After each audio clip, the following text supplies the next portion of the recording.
All right, so let's talk a little bit about not just techie, but the industry, right? And some of the things that we have learned over the course of 15 years. Sure. Right? And so one of the biggest things I feel like we're missing out on is we always do a lot of promotion, which is always important. That's the number one most important thing in business.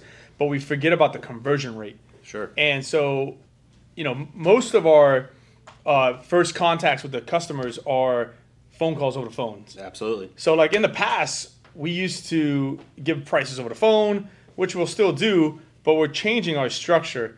And maybe we could talk a little bit more about some of the structures that we're doing and some of the mistakes that people have made in the past and why we're doing this. So I know we just changed the tier 1 structure. Yep. Maybe you could talk a little bit more about why we're doing that. Yeah, I mean, ultimately at the end of the day, the first opportunity is the phone call, right? Yeah. I mean, it's your best first impression, Yeah. right?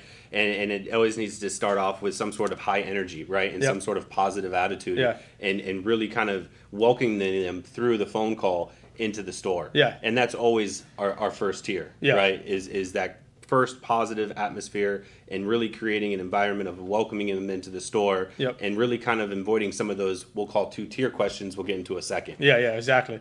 Yeah, I mean, it's just so crazy. I mean, you've listened to how many calls in the last, Hundreds. and you just listen to some of these calls, and what's the number one mistake that you see happening on these calls?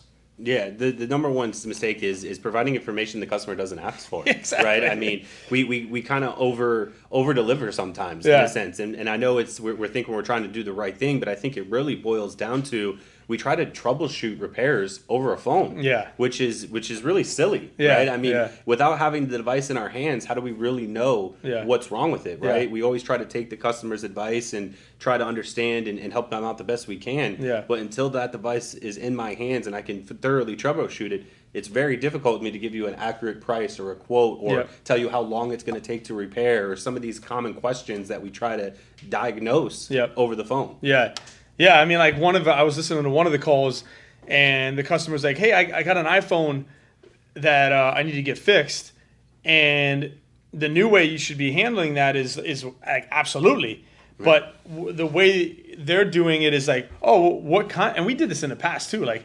What kind of iPhone is Right. it? And now the Absolutely. customer's that got his iPhone out. He's on the phone. He's dialing through. He don't even know what kind of iPhone he has because there's 14 different iPhones out there now. Exactly. And the customers, if it's going to be this hard for me to find a model, how hard is it for me to fix that thing? We'll talk about the confidence, right? Yeah. I mean, all of a sudden now we're putting more animosity in the air Yeah. by asking questions they can't answer, right? Yeah. They're starting to get overwhelmed and understanding like, wait, did I call the right place? Yeah. Yep. It's so important that you keep it simple, Yep. right? And build the confidence, like you said. Absolutely, you called the right place. Yep. We fix this all the time. Yep. When would you like to come in? Yep, exactly. Right? Keep it as simple and as straightforward as you can, and reassuring them we can take care of it. Come into the store. Yeah. And so the initial call should just be like tier 1. We talk about a lot. It's the greeting. It's a great day or wherever you work. Techie. What can I do? What information can I get for you today? I got an iPhone that needs to get fixed. Absolutely. What time can I expect you? So setting up that appointment is super huge. Yeah. And then giving them the landmark of what location. So like a lot of mistakes, even with the landmark thing too, as well as like nobody really knows what northwest south addresses is anymore. Yep. So landmarks are key. Absolutely. To giving that, it gives them the sense of better direction. Absolutely. And that's just tier 1. We haven't even talked about tier 2, which is objections. And so tier 1 we talked about, again, just reiterated it, is the confidence. Absolutely, we can fix that. What time can I expect you? Yep. Get them to walk through the door, and location. Absolutely. Now let's go to tier 2 and talk about some of the battles. And Yeah. don't forget, you have to hit tier 1 before you even go to tier 2. Of course. So, And ultimately, stay on tier 1. yeah. We don't even want to leave tier 1 Yeah. ever. No, right? heck no. If the customer is pushing us to tier 2, which is overcoming some objections that Yeah. we'll cover, then absolutely we'll go down that road. Yeah. But it's so important that we control the phone call. Yes. Right? Yes. And having a game plan. One of the other things that drives me absolutely up the wall is putting customers on hold. Yes. These yes. people do not want to be put on hold. Nobody right? wants to be They're- put on hold. They're calling their local repair facility that they know, like, and trust, Yeah. and you want to build a relationship. So even when we get into these tier 2s and you have to search for price, so build a relationship, ask questions. If they talk to you about a repair, ask them how they did it. Yeah. Right? Build some sort of rapport with Yeah. them. Never put them on hold. Yeah. Yeah, I mean, and so some of the things about the hold side of things that you can do is just say, hey, can I call you back? It's okay to call back. Sure. You know what I mean? Like, hey, my hands are full right now. Can I give you a ring in like 2 minutes? It's okay. Then putting them on hold. Yep. You know, it's just not a good status, you know. And the good thing about tier 1 too, I'm glad you brought up the hold thing. It's a fast process. Absolutely. You know, it's get in the door, get in the door, get in the door, get in the door. What is it going to take? You know what I mean? And controlling that conversation so then you don't go down that road. I mean, we used to say a good call was under 2.5 minutes. I was just going to ask you that question. Yes. What is a good length call? Yeah, it used to be anywhere about 2 minutes. Yeah, right? it used to be 2.5. Now under 2, maybe even under 1, maybe. Right, You know what I mean? minute and a half. Yeah, exactly. Right. So like, you don't want to be too quick, but you want to make sure it's not too lengthy. You know what I mean? Which is going to help the whole process because time is money, right? Exactly. So, but let's talk about some of the objections that you're going to hear out there and maybe some of the rebuttals. So now we're going to go into the tier 2 process. Yep. You know, now that we talked a little bit about tier 1, and what are some of the things that you've heard out there in the beginning? So like if I say, hey, I have an iPhone that needs to get fixed, what's the price? Yep. You should still stay in that tier 1, right? But then if they ask for a price again, then you really should give them a price. Sure. So then now how do you go about that, even if you don't know? So I got an iPhone, I'm looking to get fixed. What's the price to fix it? What's your next step? You know, that's a great point, right? A lot of the times we listen to calls and the very first question out of the consumer's mouth is, what is this going to cost me? Yeah. You know, what is the price to get this repaired? Yeah. Right? And it's our job to put the ball back in our court, Yep. right? And that's when we can say something about free diagnostics. Love it. Right? Yeah. No problem. That Please sells. come into Free the store sells. today. We do free diagnostics. We can take a look at that phone for you today. Yep. Give you a realistic, honestable quote for what's wrong with the phone. Yep. Right? Because we do want to stand behind our work. We want to make sure that that phone is getting back to that customer in the best way it can. Yep. And maybe it's not just a screen. Maybe it's a little bit deeper. Maybe there's some internal components. But giving that free diagnostics and letting them know, hey, we're going to give you an honest quote before we touch this device, and we'll both be on the same page. Come on in today. When can I expect you? We'll help you to avoid that question. It'll work more than you think. I love that. Yeah, because free sales, like we said, and you know, just come on in. I'm gonna give you a free diagnosis, and we can't fix it over the phone, like you talked about in the beginning. Like, Right. you can't fix this phone over the phone. They got to Exactly. get them to come to the door. But if they continue to ask you for a price, maybe you can go down a range, right? Yep. Because even now, I told you, do you fix iPhones? What's the price? You still don't want to go down that range of what kind of phone do you have and Yeah. all this stuff. You want to just go right into the, hey, let's free diagnosis. Let's see what we can do. If they still want kind of an idea, I would say something like, hey, the average repair is about anywhere from $100 to $150, give or take, depending on the condition or what's wrong with it. And it can get done in less than 45 minutes, right? What do you think? Yeah, and I've also heard a lot of team members go into ranges in the sense of, is it a good LCD? Is it a bad LCD? Yeah. Right. What are we doing? Yeah, Right. The yeah. customer has no idea. Yeah. Right. That's our job to understand Yep. that and adjust the pricing accordingly when we give that quote over the free diagnostics. Yep. But so many times customers call in, they ask about, hey, what is it to cost an iPhone 11 Pro screen replacement? Yep. Very next question out of the team member's mouth is, what was that phone again? Exactly. You gotta listen. Yep. You gotta pay attention. Yes. Right. I love mean, it. I've sit on calls and the team member asks 3 and 4 times, what are they repairing? Take it out of it, right? Keep it simple. Come in, bring them into the store. Use free diagnostics, right? Yep. We can't even remember what phone you just told me I'm repairing. Yeah.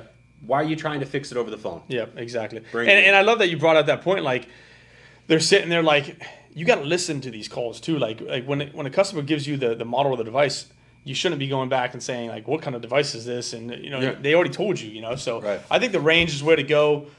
Try it out, see how it goes. I mean, we believe in it. We think it works out very well. But in being in that confidence. So you have a lot of those things, but you're gonna have some. Why pick you too? Absolutely. Like, why pick Techie? Why pick the other shop? Why should we pick? And what are some of the things that you don't hear people saying that you could be saying inside of your store? Yeah, no, 1,000%.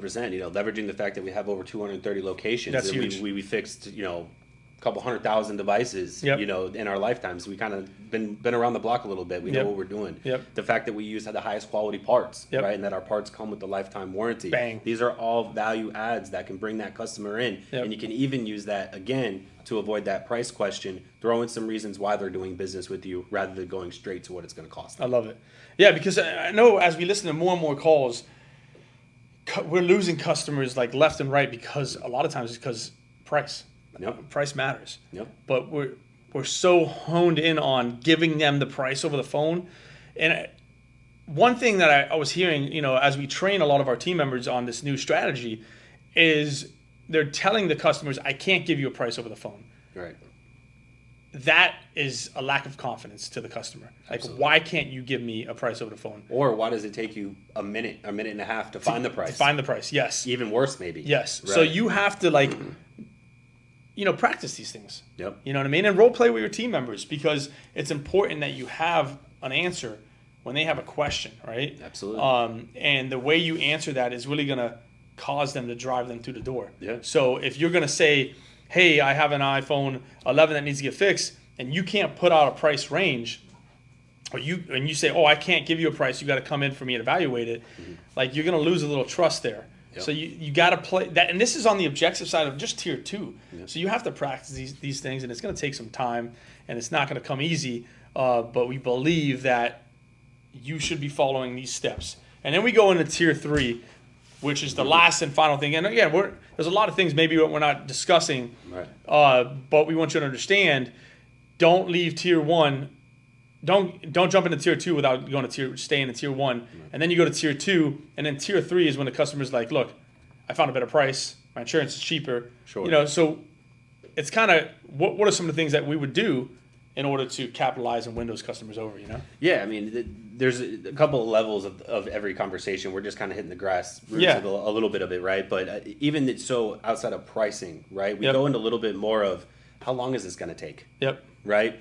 Do I have that part in stock? I love that. Oh my gosh. How many times do we hear that? How many times do we hear, I don't have that part in stock? Oh, I'm so The glad you customer brought this doesn't up. even ask. I know. But we're telling them over the phone, we're giving them a negative that I don't have this item in stock today. I love that. When no one even asked the question. Yeah. Right? So that's what we said. Don't put yourself out there. Keep it as simple as you can. And these are just little levels. But as you said, you're going into, and you get those customers that take you into tier 3. And that tier 3 is where they're a little bit more pushback. They really want that price. They want to understand how long it's going to take. Yep. And what are some of the things that we can do, right? Yep. So what is your best opinion of, you looked up the device, you gave them a price, maybe it was a range, and then they ask you, hey, how long is this going to take? And you know you don't have the part in stock. Yeah. Yeah, I love that. I mean, we talk about that all the time. The 2 things you should stay away from in a lot of our phone calls, it happens across the board. And if you're not listening to your phone calls at your stores, you should have a PBX system that you do that. And we do at Techie. And one of the biggest things, or 2 of the biggest things that they say is, I don't have the part in stock, and that's an expensive repair. Yep. So like now we're just chasing away the customers. So when we don't have that part in stock, and we're telling them they could give or take about 45 minutes to repair, you don't need to be saying that over the phone. The customer never asked, like you said. But the way I would handle it is control the call, right? Yep. Like, absolutely, we can fix that. Are you looking to come in today? You know, if you get into that tier 2, tier 3 kind of process, you know, if they ask you, hey, now if the customer asks you, do you have that part in stock? Now is where you need to leverage the people around you. You should always have a local supplier that's close by you. Or with Techie, we have over 200 plus locations. We leverage each other. You can always say, hey, let me give you a call right back. With over 200 locations, I'm sure we can find that part for you. Absolutely. Why don't you walk in right now, and we'll do whatever it takes to try to lock in the business. Absolutely. And go that route. We've even Ubered parts. That's right. Uber, there's a bunch of opportunities. Find a way. Yeah, don't lose Right. that opportunity. And think about this too as well. Like, if it's a phone, yes, you're gonna probably want to get it done today. Absolutely. But if it's a computer, if it's an iPad, Tablet, if it's tablet, whatever, if it's something else, a drone, whatever, the chances they need it done today is slim. Right. So when it comes to that, like, it's okay to just drive them through the door. It's okay not to have the part. They might have an understanding, but make confidence with them that you can definitely get that part probably the quickest in any other store. Yeah. The other thing that I've found in our experience is it's a lot easier to manage customers' expectations face to face. Yeah. Right. Yeah. It's a lot harder to build that type of relationship over a phone. Yeah. Right. So that's, again, bring the customer into the store, have a conversation about maybe you can get that part that next day. Yep. Maybe you have already reached out to a few customer or a few owners or a few local people that are going to call you back. Yep. You have time. Yeah. Time is your best friend. Yes. Right. You can make arrangements, you can make solutions and present them face to face rather than trying to beat around the bush on the phone, if you catch my drift. Yeah, yeah. Right. You should definitely stay away from that. And just try to go out driving through the door, right? And that's what it's all about. So, and then never say the words, that's too expensive. Let them make the decision. Absolutely. What expensive is. You don't know what that customer's information is in there. You don't know what they do, how their financials are. Like, what expensive is to you might not be expensive to them. Don't put that word out there. So when you hear that, hey man, that's a really expensive repair, what's your number one rebuttal? What do you come back with? Well, first I should have never hear that. But if they're saying that, compared to what? Exactly. You know what I mean? Like, where'd you find that? if the customer tells me that's expensive, your reply should be compared to what? Where'd you find that price? Right. What can I do to match it Exactly. or beat it, whatever it may be? So those should be some of the questions that you have in rebuttal. Yep. And let's talk about how important it is for the industry, as we're doing here today, Yep. about bashing competition. Oh my gosh. Don't do it. Yeah. Don't do it. No. We're in the same industry. Yep. Right. We're all here to win. We're all here to make money. We're all here to support each other. Yep. Don't bash your competitor. Yeah. We don't know what kind of parts they're using. We don't know all this stuff. Just focus on yourself. Yep. We use the highest quality parts. We have a lifetime warranty Yep. on our parts. Those types of things. Focus on what you can control. Don't try to roll people under the bus. Yeah, We're I not lo- here to do that. Great question, because a lot of times you're like, oh, I went to this other place and the screen broke in 2 days. Like, your reply shouldn't be like, oh yeah, that we get that all the time. No, it should be, Yeah. look, so sorry that happened to you. Yeah. I'm sure those guys are great guys. Yeah, Things we get their happen. business all the time. We get calls all the time from people that went there. Yeah, you went to the wrong place. Come Yeah, here. No. That's like, if I hear that somebody say that in business now, like, I'm just like, I'm not going to that guy. You know what I mean? Like, Right. Like, I want to hear that positive, drive that positive stuff. So, but yeah, great topics. Remember, tier 1, tier 2, tier 3. We can share this with you too as well.